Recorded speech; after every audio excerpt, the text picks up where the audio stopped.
ಈ ಬಗ್ಗೆ ಹೆಚ್ಚಿನ ಡೀಟೇಲ್ಸ್ ಅನ್ನ ಕೊಡ್ತಾರೆ ನಮ್ಮ ಹಿರಿಯ ಪ್ರತಿನಿಧಿ ರಾಜಕೀಯ ವಿಶ್ಲೇಷಕರಾದಂತ ಪ್ರಶಾಂತ್ ನಾಥು ನ್ಯೂಸ್ ಡೆಸ್ಕ್ ಇಂದ ನೇರ ಸಂಪರ್ಕದಲ್ಲಿ ಜಾಯ್ನ್ ಆಗಿದ್ದಾರೆ. ಪ್ರಶಾಂತ್, ಜಾತಿ ಗಣತಿಯ ಜಟಾಪಟಿ ನಡೀತಾ ಇದೆ, ಇವತ್ತೊಂದು ಕ್ಲೈಮ್ಯಾಕ್ಸ್ ತಲುಪತ್ತಾ ಅನ್ನೋ ಎಕ್ಸ್ಪೆಕ್ಟೇಷನ್ ಇದೆ. ಸಂಪುಟ ಸಭೆ ಏನ್ ಕರೀಲಾಗಿದೆ, ಈ ಸಭೆಯಲ್ಲಿ ಏನಾಗಬಹುದು? ಯಾಕಂದ್ರೆ ಆಲ್ಮೋಸ್ಟ್ ಎಲ್ಲರ ಒಂದು ವಿರೋಧ ಇದೆ. ಈ ವಿರೋಧದ ನಡುವೆಯೂ ಸಿಎಂ ಸಿದ್ದರಾಮಯ್ಯನವರು ಹೆಜ್ಜೆ ಮುಂದಿಡ್ತಾರಾ ಅಥವಾ ವಿರೋಧವನ್ನ ನೋಡಿ ಸದ್ಯಕ್ಕೆ ತಣ್ಣಗಾಗಿಸುವಂತಹ ಪ್ರಯತ್ನಕ್ಕೆ ಬೀಳ್ತಾರಾ, ಏನಾಗಬಹುದು ಅಂತ? ಶ್ವೇತಾ, ಕಳೆದ ವಾರದ ಸಂಪುಟ ಸಭೆಯಲ್ಲಿ ಒಂದು ಮುಚ್ಚಿದ ಲಕೋಟೆಯಲ್ಲಿ ಪ್ರತಿಯೊಬ್ಬ ಸಚಿವರಿಗೂ ಕೂಡ ಈ ಇಡೀ ಆರ್ಥಿಕ ಸಾಮಾಜಿಕ ವಿಶ್ಲೇಷಣೆ ಏನೊಂದು ಮಾಡಲಾಗಿತ್ತು, ನಂಬರ್ಸ್ಗಳನ್ನು ಎನ್ಯುಮರೇಟ್ ಮಾಡಲಾಗಿತ್ತು, ಅದನ್ನು ಸಚಿವರುಗಳಿಗೆ ಕೊಡಲಾಗಿತ್ತು. ಸಚಿವರುಗಳಿಗೆ ಅದು ಕೊಟ್ಟ ನಂತರ ಇಡೀ ಒಂದು ವಾರ ಇಡೀ ರಾಜ್ಯದಲ್ಲಿ ಜಾತಿ ಸಂಘಟನೆಗಳು ಇದರ ಬಗ್ಗೆ ಸಾಕಷ್ಟು ತಮ್ಮ ಅಭಿಪ್ರಾಯಗಳನ್ನು ಹೇಳಿವೆ. ಕೆಲವರು ಬೆಂಬಲಿಸಿದರೆ, ಕೆಲವರು ವಿರೋಧವನ್ನು ಕೂಡ ವ್ಯಕ್ತಪಡಿಸಿದ್ದಾರೆ.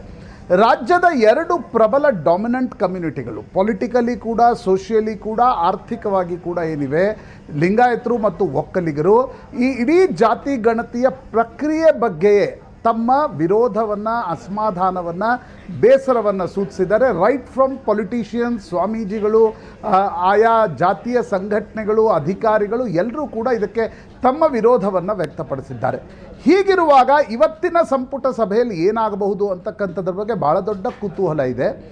ಒಂದು, ಯಾವುದೇ ಕಾರಣಕ್ಕೂ ಕೂಡ ಮುಖ್ಯಮಂತ್ರಿ ಸಿದ್ದರಾಮಯ್ಯನವರು ಹಳೆಯ ಕಾಲದ ಸಂಪುಟ ಸಭೆಗಳಲ್ಲಿ ಆಗ್ತಾಯಿದ್ವು. 2-3 ಜನ ಸಚಿವರು ಡಿಸೆಂಟ್ ನೋಟನ್ನು ಹಾಕ್ತಾಯಿದ್ರು. ಅದರ ಹೊರತಾಗಿಯೂ ಕೂಡ ಸಂಪುಟ ಸಭೆ ಇದನ್ನು ಬಹುಮತದಿಂದ ಅಂಗೀಕಾರ ಮಾಡ್ತಾಯಿತ್ತು. ಆದರೆ ಜಾತಿ ಗಣತಿಯ ಪ್ರಶ್ನೆ ಬಂದಾಗ, ಇಲ್ಲ ಒಕ್ಕಲಿಗ ಮತ್ತು ಲಿಂಗಾಯತ ಸಚಿವರು ವಿರೋಧ ಮಾಡಲಿ, ಸಿದ್ದರಾಮಯ್ಯನವರು ಹಿಂದುಳಿದ ವರ್ಗಗಳ ಸಚಿವರನ್ನು ಕರೆದುಕೊಂಡು ಬಹುಮತದಿಂದ ಇದು ಪಾಸ್ ಮಾಡಿದರೆ ಕಾಂಗ್ರೆಸ್ ಇಬ್ಬಾಗವಾಗಿ ಹೋಗುತ್ತೆ.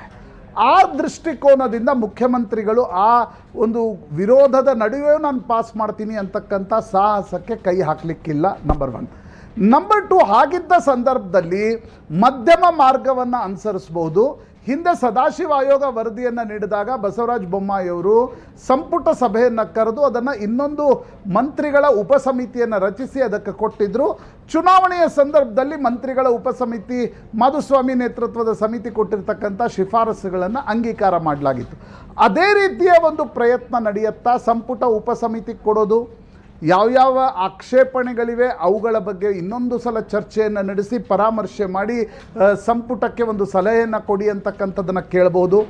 ಇಲ್ಲವಾದಲ್ಲಿ ನಿನ್ನೆಯಿಂದ ಚರ್ಚೆ ನಡೆದಿರುವಂತೆ ನಿವೃತ್ತ ಮುಖ್ಯ ಕಾರ್ಯದರ್ಶಿಗಳ ನೇತೃತ್ವದ ಒಂದು ಅಧಿಕಾರಿಗಳ ಉನ್ನತ ಮಟ್ಟದ ಸಮಿತಿ ಸಭೆ ನಡೆಸಿ ಎಲ್ಲ ಸ್ಟೇಕ್ ಹೋಲ್ಡರ್ಸ್ಗಳ ಆಕ್ಷೇಪಣೆಗಳನ್ನು ಇನ್ನೊಮ್ಮೆ ಕೇಳಿ ನಂತರ ಏನು ಮಾಡಬೇಕು ಅಂತಕ್ಕಂಥದ್ರ ಬಗ್ಗೆ ಸರ್ಕಾರಕ್ಕೆ ಶಿಫಾರಸನ್ನು ಅಥವಾ ಸಲಹೆಯನ್ನು ಕೊಡಬೇಕು ಅಂತಕ್ಕಂಥ ನಿರ್ಧಾರವನ್ನು ಕೂಡ ತೆಗೆದುಕೊಳ್ಬೋದು. ಆಗ ಒಂದು 5-6 ತಿಂಗಳ ಸಮಯ ಕೂಡ ಸರ್ಕಾರಕ್ಕೆ ಸಿಗುತ್ತೆ. ಅಲ್ಲಿವರೆಗೆ ಅನೇಕ ಪೊಲಿಟಿಕಲ್ ಡೆವಲಪ್ಮೆಂಟ್ಸ್ಗಳು ನಡಿಬೇಕಿವೆ. ಆ ದೃಷ್ಟಿಯಿಂದ ಕೂಡ that can be A prudent decision ಅಂತಕ್ಕಂಥದ್ದನ್ನು ಅನೇಕರು ಮುಖ್ಯಮಂತ್ರಿಗಳಿಗೆ ಸಲಹೆಯನ್ನು ಕೂಡ ನೀಡಿದ್ದಾರೆ. ಆದರೆ ಅಂತಿಮವಾಗಿ ಇವತ್ತು ಬಹಳ ದೊಡ್ಡ ಕುತೂಹಲ ಇರತಕ್ಕಂಥದ್ದು ನೋಡಿ, ಸಿದ್ದರಾಮಯ್ಯನವರು ಮತ್ತು ಹಿಂದುಳಿದ ವರ್ಗ, ದಲಿತ, ಮುಸಲ್ಮಾನ್ ಸಚಿವರ ಅಭಿಪ್ರಾಯ ಏನಂತಕ್ಕಂಥದ್ದು ವೋಕಲ್ ಆಗಿ ಎಲ್ರಿಗೂ ಗೊತ್ತಿದೆ.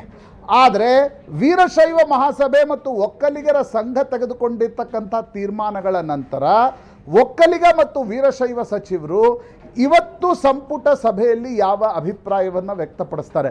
ಸಂಪುಟ ಸಭೆಯಲ್ಲಿ ಏನು ಹೊರಗಡೆ ಚರ್ಚೆ ನಡೆದಿದೆ ಅದೇ ರೀತಿಯಲ್ಲಿ ಬಿಸಿ ಚರ್ಚೆ ನಡೆದು ವಾಗ್ವಾದಕ್ಕೆ ಕಾರಣ ಆಗತ್ತಾ? ಸಿದ್ದರಾಮಯ್ಯ ಮತ್ತು ಡಿ.ಕೆ. ಶಿವಕುಮಾರ್ ನಡುವೆ ರಾಜಕೀಯ ಕಾರಣಗಳಿಗೋಸ್ಕರ ಏನು ತಿಕ್ಕಾಟ ಎರಡೂ ಬಣಗಳ ನಡುವೆ ನಡೀತಾ ಇದೆ, ಅದು ಸಂಪುಟ ಸಭೆಯಲ್ಲೂ ಕೂಡ ಮೊದಲನೇ ಬಾರಿ ನೋಡ್ಲಿಕ್ಕೆ ಸಿಗುತ್ತಾ? ಈ ರೀತಿಯಾಗಿರ್ತಕ್ಕಂಥ ಸಾಧ್ಯತೆಗಳು ನಿಶ್ಚಿತವಾಗಿ ಕಂಡು ಬರ್ತಾ ಇವೆ. ಆದರೆ ಕಾಂಗ್ರೆಸ್ ಹೈಕಮಾಂಡ್ ಕೂಡ ಎರಡೂ ಬಣಗಳ ಜೊತೆ ಮಾತನಾಡಿ ಏನು ಮಾಡಬೇಕು ಅಂತಕ್ಕಂಥದ್ರ ಮೊಡಾಲಿಟೀಸ್ ಬಗ್ಗೆ ಸಿದ್ದರಾಮಯ್ಯ, ಡಿ.ಕೆ. ಶಿವಕುಮಾರ್ ಎಲ್ಲ ಸ್ಟೇಕ್ ಹೋಲ್ಡರ್ಸ್ಗಳ ಜೊತೆ ಮಾತನಾಡಿದೆ.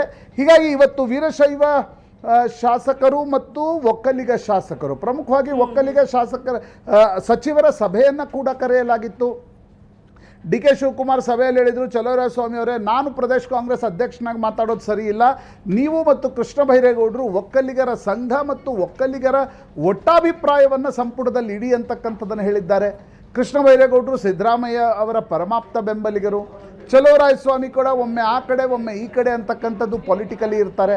ಆದರೆ ಸಮುದಾಯದ ಪ್ರಶ್ನೆ ಬಂದಾಗ ಅವರು ಯಾವ ಭಾವನೆಗಳನ್ನು ಅಭಿಪ್ರಾಯಗಳನ್ನು ಸಂಪುಟ ಸಭೆ ಮುಂದಿಡ್ತಾರೆ, ಅಲ್ಲಿ ಏನಾಗತ್ತೆ ಅಂತಕ್ಕಂಥದ್ದು ವೆರಿ ಕ್ರೂಷಿಯಲ್. ನೋಡಿ, ಕೆಲವರು ಈಗ ವಿರೋಧವನ್ನು ವ್ಯಕ್ತಪಡಿಸ್ತಿದ್ದಾರೆ ಅನ್ನುವ ಕಾರಣಕ್ಕೋಸ್ಕರ ಸಿದ್ದರಾಮಯ್ಯನವರು ಇಲ್ಲ ಇದನ್ನ ಹಾಗೆ ಮುಂದಕ್ಕೆ ಬಿಡೋಣ ಅಂತಕ್ಕಂಥದ್ದನ್ನು ಹೇಳಿದರೆ ಅದು ಸೆಲ್ಫ್ ಗೋಲ್ ಆದೀತು. ಈಗ ಆಮೇಲೆ ಇಲ್ಲ ಕೆಲವರು ವಿರೋಧದ ಹೊರತಾಗಿಯೂ ಕೂಡ ನಾನು ಅಂಗೀಕಾರ ಮಾಡಿಬಿಡ್ತೀನಿ ಅಂತಕ್ಕಂಥದ್ದು ಹೊರಟ್ರೆ ಪಾರ್ಟಿಗೂ ಕೂಡ ಏಟಾದೀತು. ಆ ಕಾರಣದಿಂದ ಮಧ್ಯಮ ಮಾರ್ಗದಲ್ಲಿ ಒಂದು ಸಂಪುಟ ಉಪಸಮಿತಿಯನ್ನು ರಚಿಸೋದು ಅಥವಾ ನಿವೃತ್ತ ಮುಖ್ಯ ಕಾರ್ಯದರ್ಶಿಗಳ ನೇತೃತ್ವದಲ್ಲಿ ಒಂದು ಸಮಿತಿಯನ್ನು ರಚಿಸಿ ಟೈಮ್ ಬಾಯ್ ಮಾಡ್ತಕ್ಕಂಥ ಪ್ರಯತ್ನವನ್ನ ಮಾಡಬಹುದು ಅಂತ ಅನ್ಸುತ್ತೆ. Shweta. Yes, thank you Prashant.